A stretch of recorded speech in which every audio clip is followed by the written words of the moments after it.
How are you going to do that? I'd go and apologize. I just wanted to come and say that I apologize. Wow. I apologize, here's the huge one, for saying I didn't love you. Because this is still so toxic. Do you apologize that you are toxic to me? Had a hard run. I think I owe you an apology.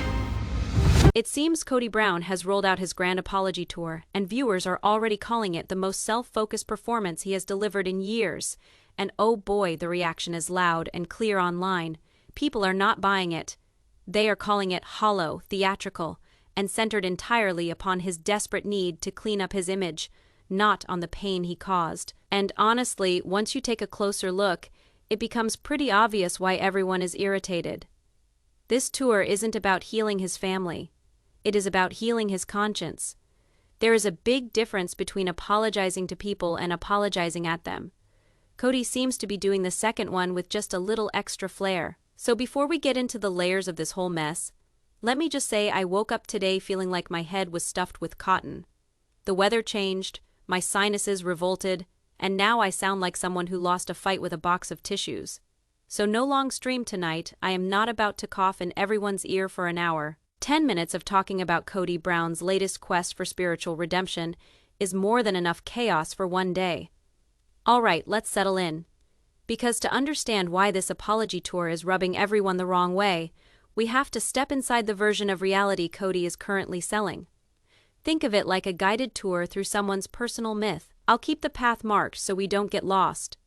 In Kody's mind, he isn't apologizing for decades of neglect or favoritism or emotional absence. He is on a sacred journey, a cleansing mission.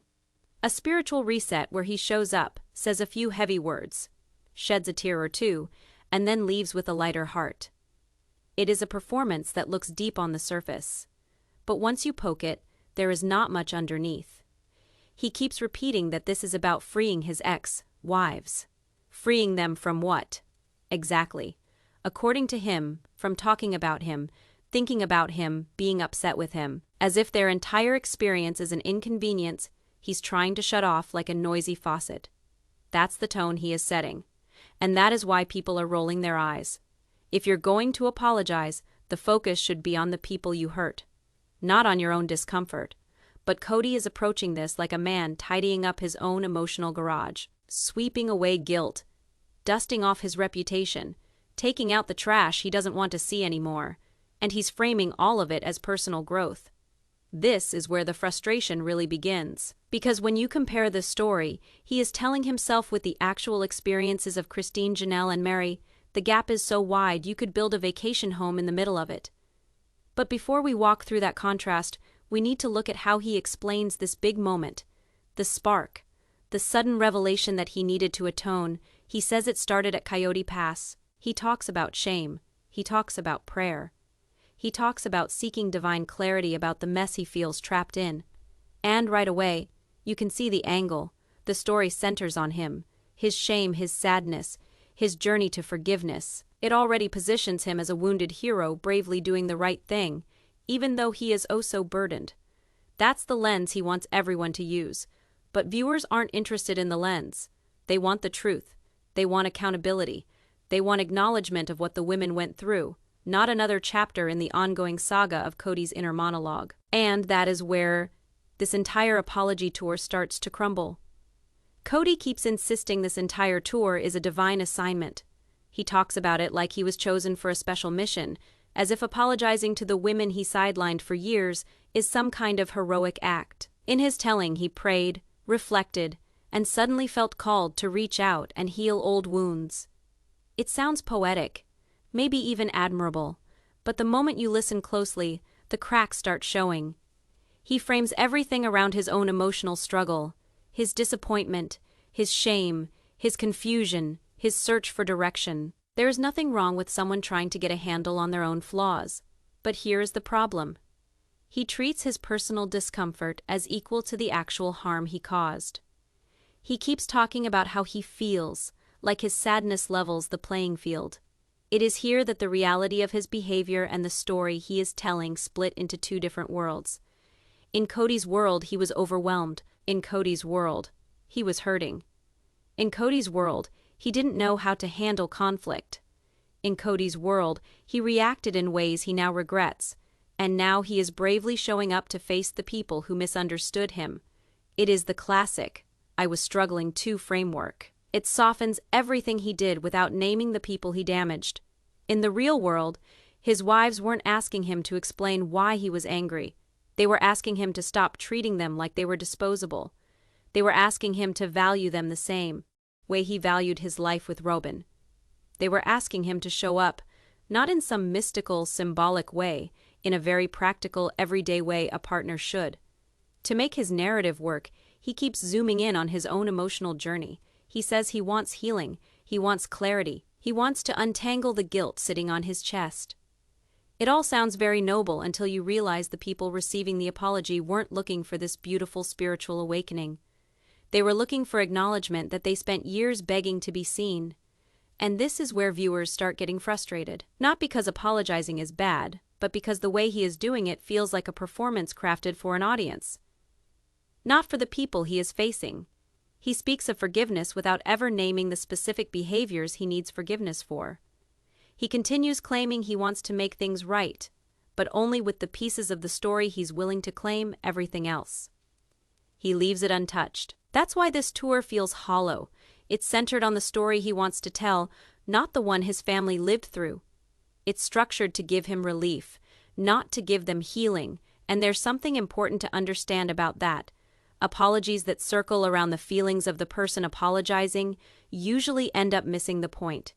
They don't connect, they don't repair, they don't even reach the person they're directed at.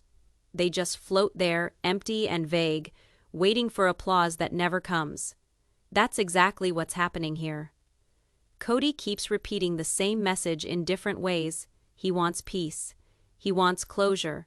He wants everyone to stop being mad at him. But none of that addresses why they were hurt in the first place. It's like trying to put out a fire by telling everyone you're tired of smoke. Viewers see it. The wives see it. Anyone with common sense sees it. The only person who doesn't seem to see it is the man holding the microphone. Let's talk about the apology itself. Or, more accurately, what Cody calls an apology. Because when you listen closely, it's less about atonement and more about absolution entirely for him. He repeatedly frames it as a step toward his own healing. He wants to repair himself, find spiritual clarity, and free his conscience. That's the lens he's asking viewers to look through. He even gives credit to Robyn, claiming her words pushed him toward this moment of reflection. She allegedly told him, "You are not the guy I married. Why are you behaving this way?" According to Cody, this supposedly inspired deep self-examination. On the surface, it looks like he's checking all the right boxes, acknowledging missteps, showing vulnerability, admitting anger. But the deeper you dig, the more performative it feels. In therapy, he's learned the language of accountability, and he's putting it on display. "I reacted in anger," he says. "I hurt others." He frames it like he's confronting decades of missteps. It is packaged as almost heroic. He's the patriarch brought low, ready to own his role in the family's implosion. And to some, that might sound admirable, until you realize the performance is a smokescreen. Reality is starkly different. The wives didn't suffer primarily from his fleeting moments of anger. They endured chronic neglect, favoritism, emotional absence, and manipulation. His anger was the symptom, not the cause. Yet Cody keeps the narrative focused on the surface level discomfort he felt in those moments. He apologizes for the things that make him look bad, not for the actions that actually harmed the people around him. And that's where the dissonance is so jarring. You start to realize this is a master class in what I'd call self-serving apology. It's designed to clear the offender's conscience rather than mend any real damage. It's an apology aimed at Kody Brown's own peace of mind. That's the difference viewers are noticing and why the backlash is so strong. He repeatedly emphasizes feelings, his shame, his regret, his desire to make amends for being angry. But the women's pain is far more specific and far more enduring. They aren't looking for explanations. They're looking for recognition, for acknowledgement of decades of emotional absence, favoritism, and systemic neglect. And that is not what Cody delivers. Even in his own retelling, he reduces complex, prolonged suffering into a few sound bites. Saying sorry for anger is easy. Saying sorry for years of neglect, betrayal, and favoritism is much, much harder. And that's exactly what the wives experienced. So what we're seeing here is a classic pattern. The apology becomes a performance, a narrative crafted for the spectators, and most importantly, for Cody himself. The victims are secondary. The optics are primary. The more he speaks about his own feelings, the more he drifts away from the accountability that people were really hoping for. And that gap, that unbridgeable gap between performance and lived experience, is what fuels outrage online. Let's start with Christine. Her experience quite literally points to exactly why Cody's so-called apology falls flat. On the surface, Cody frames his interaction with her as an acknowledgement of a single moment. He apologizes for saying he didn't love her. But Christine's reality is far more complex. Her pain wasn't one comment, it was decades of chronic neglect, favoritism, and feeling emotionally sidelined. When he gives that brief apology, she raises her eyebrow. The moment doesn't land. Why? Because the harm wasn't isolated. It was cumulative. The silence, the absence, the repeated dismissals, all of it built a lifetime of resentment and pain. Reducing it down to a single soundbite feels dismissive, almost insulting. Christine herself spoke doubtfully about his motives. She doesn't think he's doing it for her benefit. To her, this is an act for himself. Cody trying to feel lighter, appear brave, and craft a redemption narrative. She wants real accountability, not words of convenience to wash over his public image. That's the central problem. Cody's apology is about being angry. Christine's pain is about being abandoned, ignored, and devalued over years. And in reducing her lived experience into a neat moment of regret, he accidentally diminishes the very suffering he says he acknowledges. In the audience's eyes, this is the first crystal-clear example of why the apology tour is so tone-deaf. It's centered on his feelings, packaged to look generous, but ultimately disconnected from the people who actually experienced the harm. The longer viewers watch, the more apparent it becomes.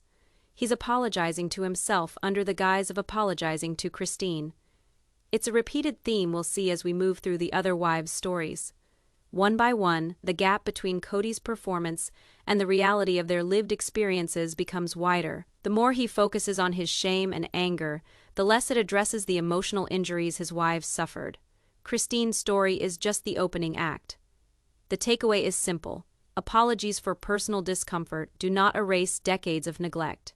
And viewers see that, they feel it, they react to it. And that sets the tone for the outrage that will continue to build with each interaction he has on this so-called tour. Next up is Janelle. Her story adds another layer to the mismatch between Cody's narrative and the actual pain endured. On camera, he delivers a brief, surface-level apology. He expresses regret for anger and tension, framing it as if that single emotion caused the damage. But anybody paying attention knows Janelle's wounds go much deeper. Her pain comes from betrayal, instability, and dismantling of financial and emotional security. For years, she put money in the family pot, often at her own expense, assuming Cody would handle shared responsibilities fairly.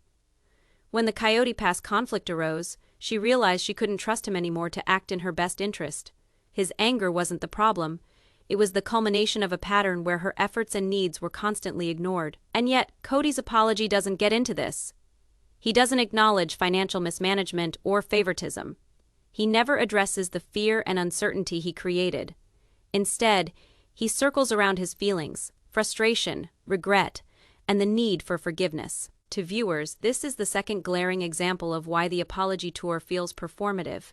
He frames the story as personal growth while entirely skipping over the very specific harms inflicted on Janelle. Her experience underlines something important. Apologies which dwell only upon feelings of the offender completely miss the mark. They don't acknowledge the long-term impact of their actions on others. Janelle's reaction, though polite on camera, conveys the same skepticism Christine did. She's not reassured that Cody is introspective. She wants acknowledgement that her life was affected in tangible, painful ways. It's clear to the audience, too, where Janelle's pain is practical, real, and enduring. Cody's apology is abstract, self-focused, and theatrical. His words may be technically apologetic, but they carry no weight when measured against decades of lived experience. This is where outrage really amplifies. People online aren't upset because Cody apologized. They're upset because he framed it in a way that centers his ego and deflects from the real impact of his actions. Janelle's story just furthered a pattern we're seeing. This apology tour isn't about healing the family. It is about crafting a narrative where Cody is the heroic, redeemed figure in his own story. And viewers notice every step of this disconnect. Now, let's focus on Meri.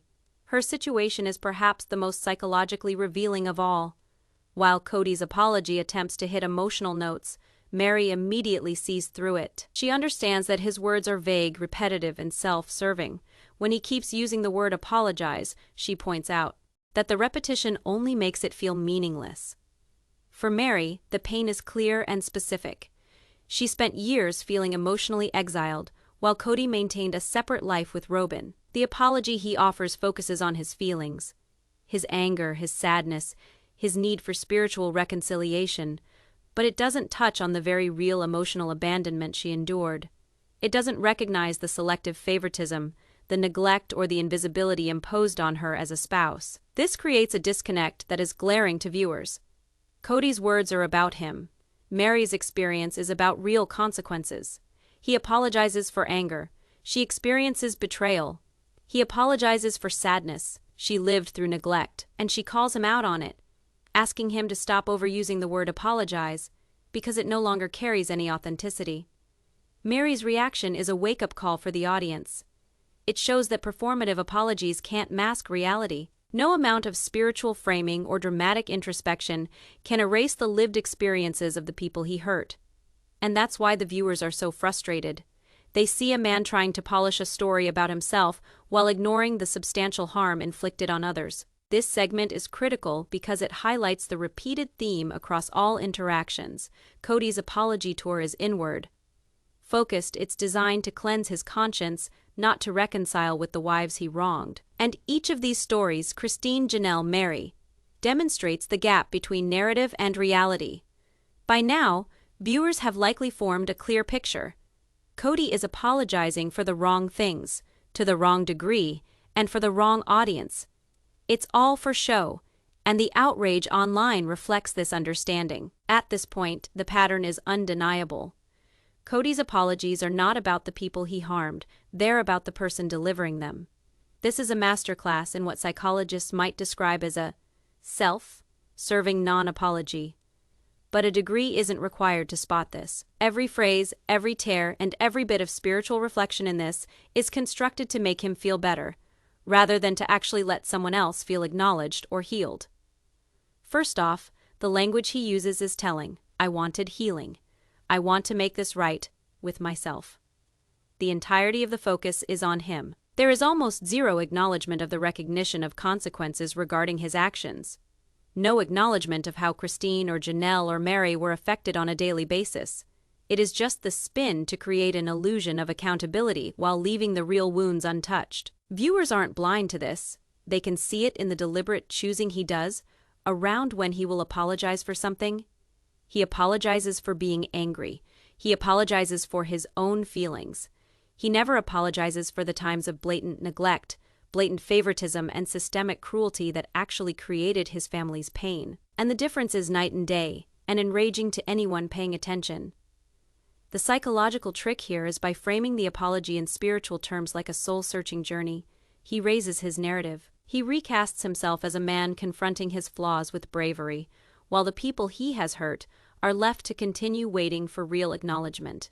It is classic distract from the real consequences by focusing on the offender's emotional process. The wives also know this all too well. Christine, Janelle, and Meri clearly perceive that this apology is not for them. Just like the viewers, this is why the outrage is so sharp. People are more upset because what is being framed as accountability is actually the opposite of that. A carefully constructed performance to absolve Cody of any real fault without the obligation for any real growth. At its core, this tour isn't about reconciliation. It is about self-preservation and image management, and a narrative that lets him cast himself as some type of heroic figure, while the feelings of those he hurt get ignored. and the audience isn't buying it. Now let's discuss Robyn's role in this, because it adds another dimension to the story. When Cody first mentioned his plan to meet with his ex-wives and apologize, she was visibly shocked. She didn't react overtly, but the subtle tension was clear. According to Cody, she seemed hesitant, almost resistant. And there's a reason for that.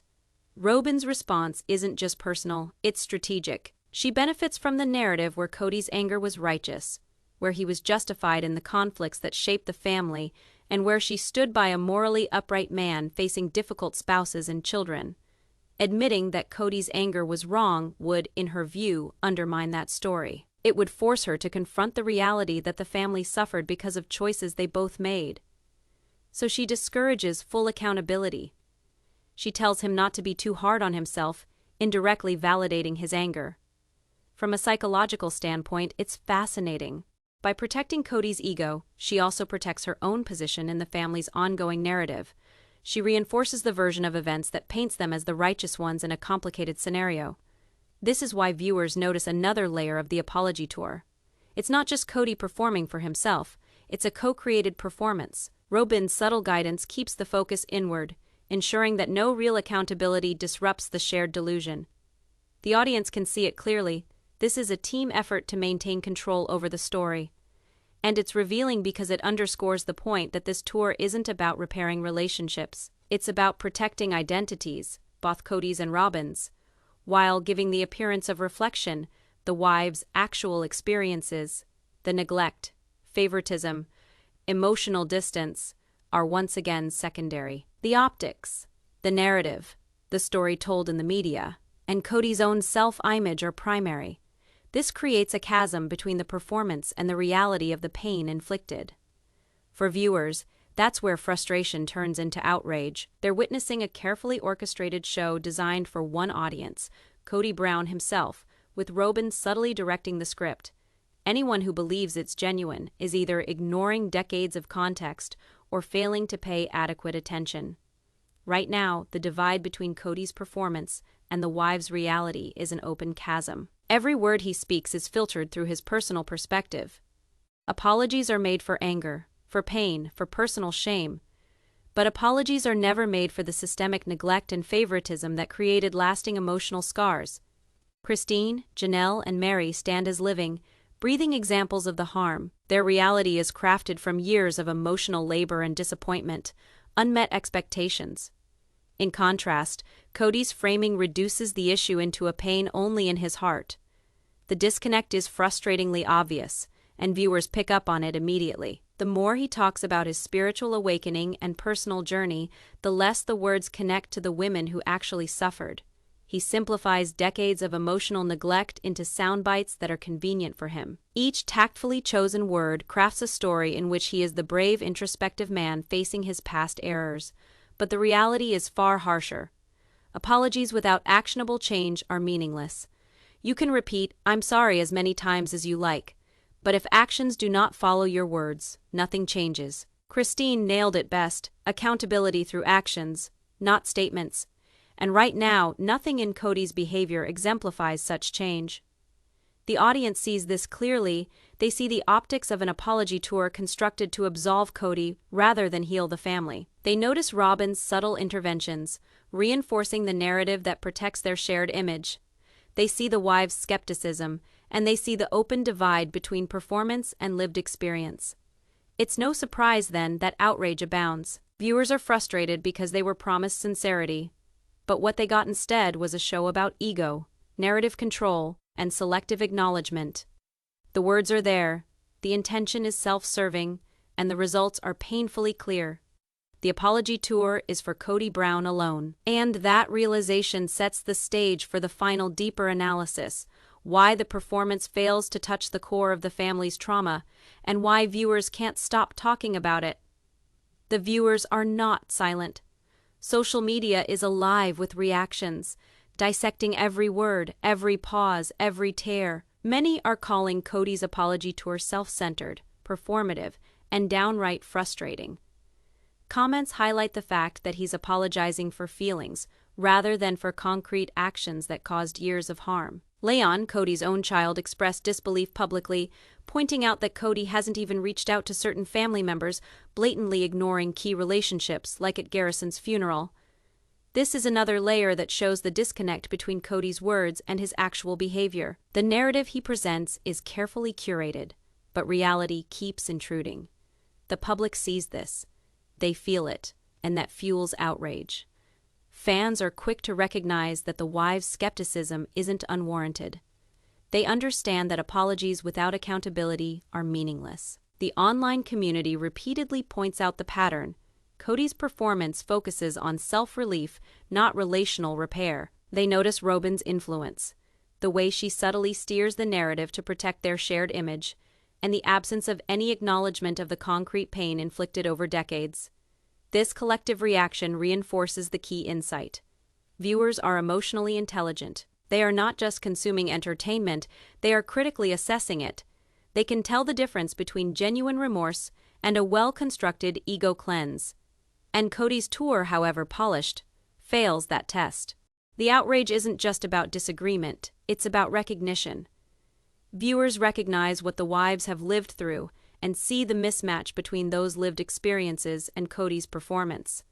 They are calling out the gap, pointing to the failures, and questioning the sincerity of his intentions. It's a dynamic that only intensifies as each interaction with the wives is aired, and that is where this story gets interesting, because we see, instead of an imperfect apology, a greater narrative of control, selective acknowledgement, and ego preservation. At this stage, the pattern is unmistakable. Cody's apology tour is less about repair and more about performance. Each interaction, each carefully chosen word, and each dramatic reflection exists to preserve his ego and project a story of moral awakening. The people he hurt, the wives, are secondary in every single scenario. This is classic performative behavior. He focuses on feelings that are convenient to him, his anger, his shame, his desire for peace. He frames the narrative as a spiritual journey, elevating the act of apologizing into a grand gesture that feels heroic from his perspective. The audience, however, sees through this. They recognize that the performance masks the absence of true accountability. Robyn's role reinforces this pattern by validating Cody's anger and subtly discouraging him from acknowledging certain truths. She ensures the narrative remains self-serving. It's a co-authored story that prioritizes their identities over the emotional realities of the wives. Viewers are keenly aware of the implications. They see a man who claims to apologize, but whose actions do not match his words.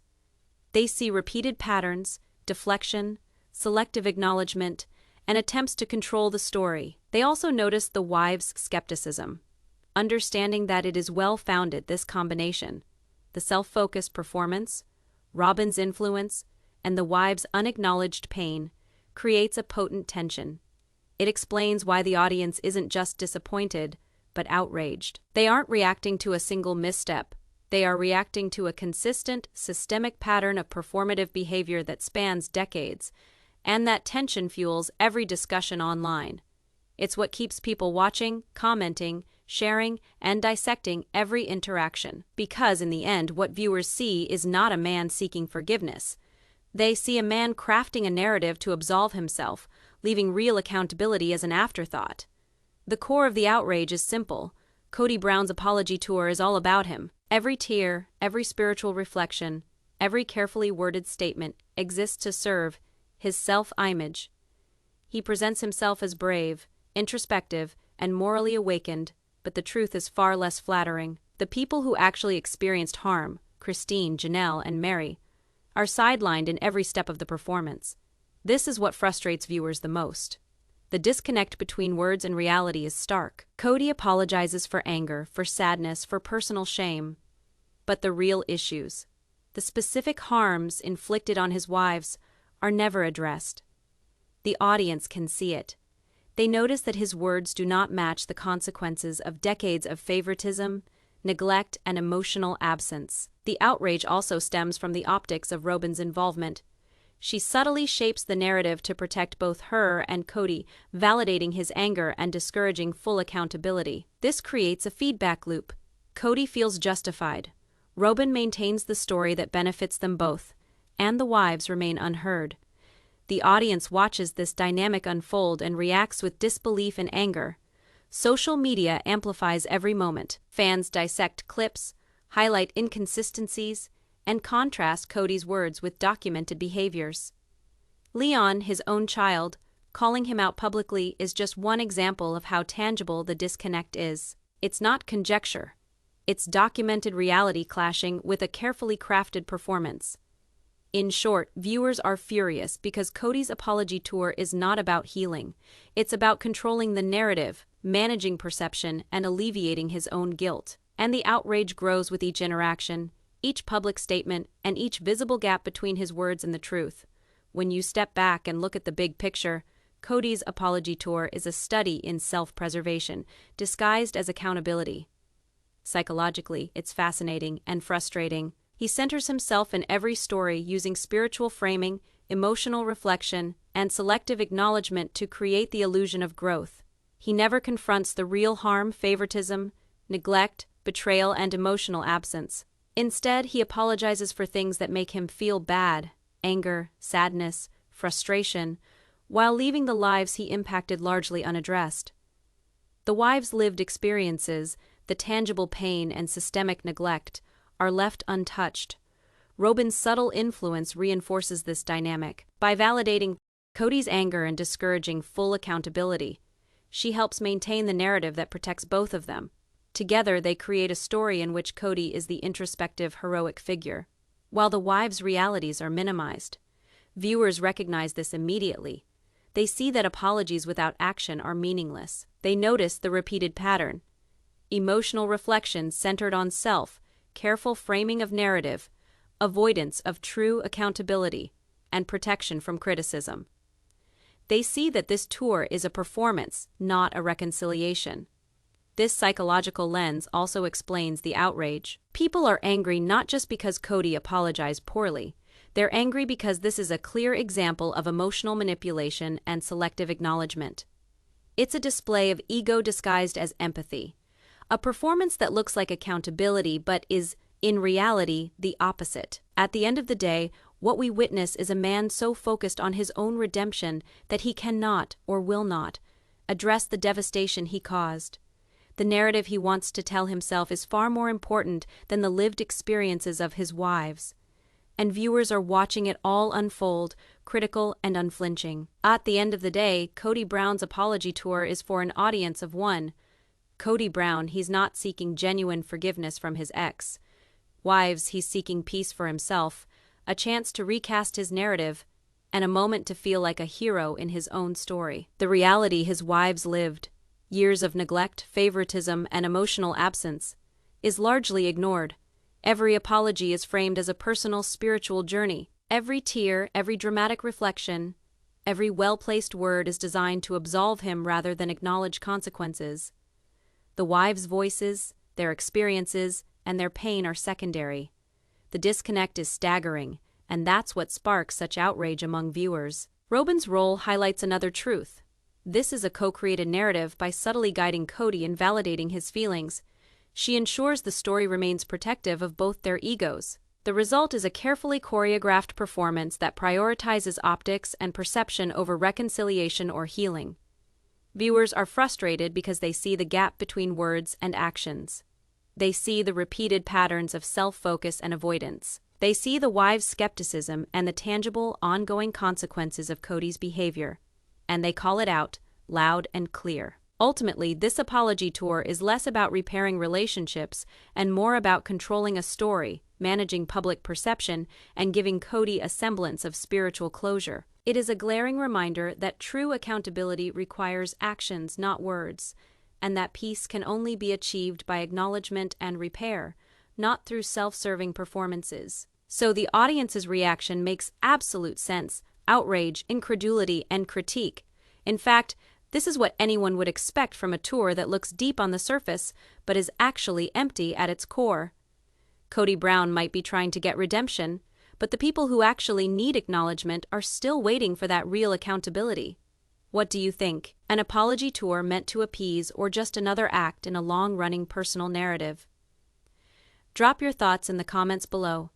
As always, don't forget to hit the like button, subscribe, and check our other channels and podcasts for more in-depth analysis. Until next time, take care and keep watching closely.